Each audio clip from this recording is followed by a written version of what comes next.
जीवन की एक छोटी सी घटना बताना चाहता हूं जिससे मेरे जीवन में एक बहुत बड़ा मोड़ लेकर आया। 2005 में मैं सैमसंग आईटी डिवीजन में इंजीनियर था और अक्टूबर महीने की एक रात ठीक 3 बजे मुझे प्रभु ने सेवा के लिए बुलाया। मैंने अपने जीवन में लगभग 6 महीने, उस समय से 6 महीने पहले तक वचन को नहीं पढ़ा था। मैं दिल्ली में रहता था, मुझे नहीं मालूम मेरी बाइबल कहां है।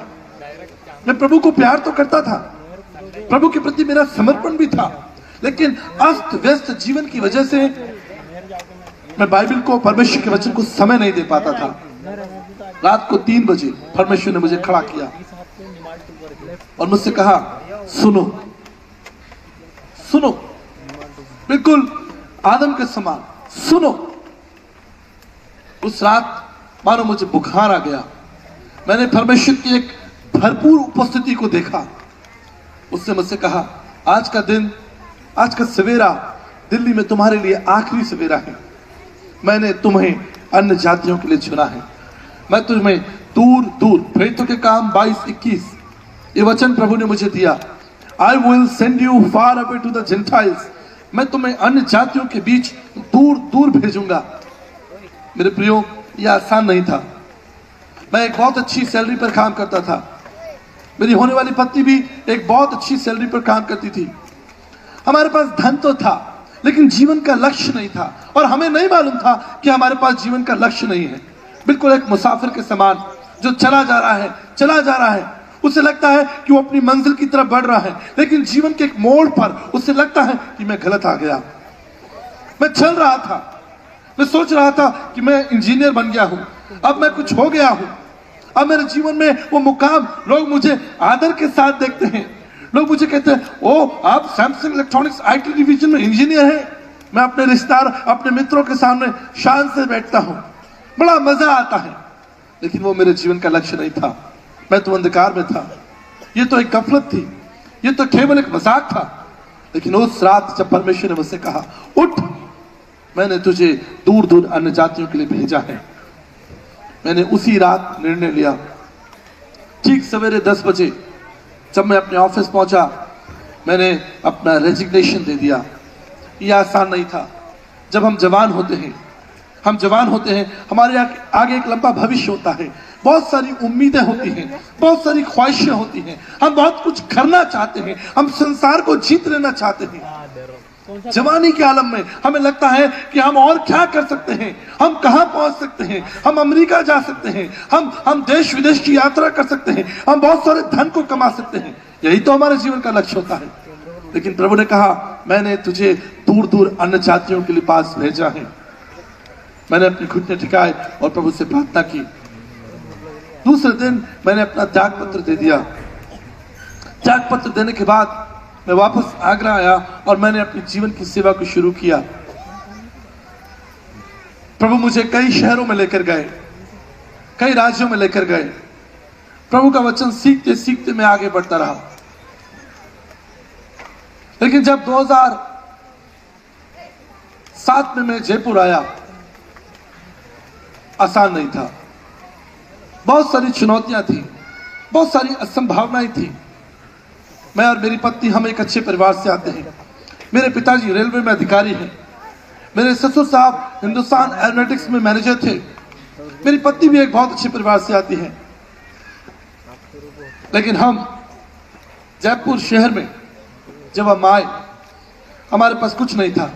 इससे नहीं कि हम गरीब परिवारों से थे, इससे नहीं कि हमारे पास कुछ नहीं था, इसलिए कि प्रभु ने कहा, सुनो सुनो, तुम्हें मार्ग में ना लाठी लेना है ना झोला लेना है। जब मैं अपनी सेवा यात्रा शुरू कर रहा था, मेरे पिताजी मेरे पास आए। उनके पास धन था। उन्होंने कहा, तुम सेवा के लिए जा रहे हो, प्रभु यीशु की सेवा के लिए जा रहे हो, तुम इस धन को लेकर जाओ, तुम ये सारी सुविधाएं लेकर जाओ। मैंने कहा, पिताजी मेरी सैलरी आपसे ज्यादा है, जितनी सैलरी आपकी है उससे ज्यादा मेरी सैलरी है। मैं धन के पीछे नहीं चल रहा हूं, मैं उस आवाज के पीछे चल रहा हूं जो मुझे बुला रही है। विश्वास के साथ मैं और मेरी पत्नी जयपुर शहर में आए, हमने किराए पर एक घर लिया।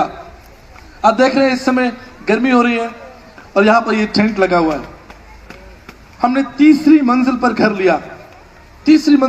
लिया और टीन का शेड था, टीन का शेड। और हम जानते हैं कितनी गर्मी होती है राजस्थान में, 50 डिग्री टेम्परेचर, और टीन शेड के नीचे बिना पंखे के सोना ये आसान नहीं था। मेरे प्रियो, मैं तो एक अच्छे एसी ऑफिस में बैठता था, एक अच्छी एसी गाड़ी में घूमता था, लेकिन 3 साल परमेश्वर ने मुझे उस दुख, उस पीड़ा में निकाला। एक बार मैं परमेश्वर से नाराज हो गया। मैंने कहा, प्रभु आप मुझे कहां ले आए हैं? आपने कहा था कि तुम पहले राज्य की खोज करो, सब तुमको मिल जाएगा। अरे यहां तो एक अच्छा बिस्तर भी नहीं है, यहां तो एक अच्छी साइकिल भी नहीं है, कैसे होगा? उसी दौरान मेरी पत्नी को, वो गर्भवती थी और उसका पहला बच्चा होना था, बड़ा मुश्किल था। हम डॉक्टर के पास में गए, डॉक्टर ने कहा अचानक ऑपरेशन करना पड़ेगा, आप 40,000 रुपया जमा कर दीजिए, 40,000 रुपीज जमा कर दीजिए। मेरे पास और मेरी पत्नी के पास केवल 3,500 रुपए थे। हम विश्वास का जीवन जी रहे थे, हम विश्वास में चल रहे थे। मैं आपको फिर से बताना चाहता हूं, इसलिए नहीं कि हम गरीब परिवार से थे। मेरे पिताजी, मेरे ससुर साहब और स्वयं मैं और मेरी पत्नी, हम चारों लोग अच्छे पोजीशन पर थे। लेकिन हमने उस आवाज को सुना, हमने परमेश्वर की आवाज को सुना, न मार्ग में लाठी लेना, न झोला लेना। मैं तेरा परमेश्वर तुझे दृढ़ करूंगा। जब डॉक्टर ने कहा कि आपको 40,000 रुपए जमा करने पड़ेंगे, मैं अपनी पत्नी के पास आया। मैंने कहा चलो हमें इस हॉस्पिटल से जाना है। उसको उसमें लेबर पेन था, प्रसव पीड़ा थी। उस अवस्था में मैं उसे बाहर लेकर आया और उसे स्कूटर पर बिठाया और घर लेकर गया। I had no clue what to do. मुझे नहीं मालूम था मुझे क्या करना है, मुझे किससे बात करनी है, और मुझे शर्म भी बहुत आती थी। किसी से मांगना, किसी से कहना और किसी को बताना मुझे बहुत शर्म आती थी, क्योंकि मैंने अपने जीवन काल में अपने हाथ को हमेशा ऐसे रखा है, हमेशा अपने हाथ को ऐसे रखा है। मैंने आज तक किसी से 1 रुपया नहीं मांगा।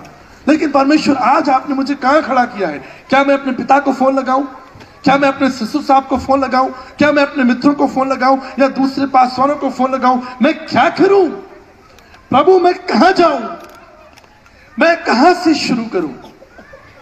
मैं ऐसा सोच रहा था, एक भाई का फोन आया, पास्टर विकास आज शाम को एक मीटिंग है, क्या आप आएंगे? मैंने कहा ब्रदर मैं आज तो क्या, अगले 1 हफ्ते भी नहीं आ पाऊंगा, क्योंकि मेरी वाइफ को लेबर पेन है और हम लोग बिल्कुल उस अंतिम चरण में हैं। उसने कहा वेरी गुड, कौन से हॉस्पिटल में? मैंने कहा हम अपने घर में बैठे हैं और सोच रहे हैं कहां जाएं। उसने कहा भाई आप क्यों परेशान हैं? वो तुरंत मेरे पास में आए। मुझे नहीं मालूम था कि जयपुर शहर में एक विश्वासी डॉक्टर है। वो तुरंत हमें उस विश्वासी डॉक्टर के पास में लेकर गया। हम उस जगह पर गए, उन्होंने दीप्ति की हालत को देखा और वो एकदम चकित हो गई। अरे तुमको तो पिछले 3 घंटे से लेबर पेन हो रहा है और तुम कैसे इधर उधर बैठे हो? और फटाफट उसको हॉस्पिटल ले जाया गया। मेरे प्रियो, जहां पर 40,000 रुपए खर्च हो रहे थे, वहां पर परमेश्वर ने सारा काम मुफ्त में करके दिया। ना तो बल से, न शक्ति से, पर तेरी आत्मा से। हालेलुया। ना तो बल से, न शक्ति से। उस दिन मुझे लगा कि परमेश्वर सच में हमारी प्रार्थनाओं का आदर करता है। कैसे हुआ?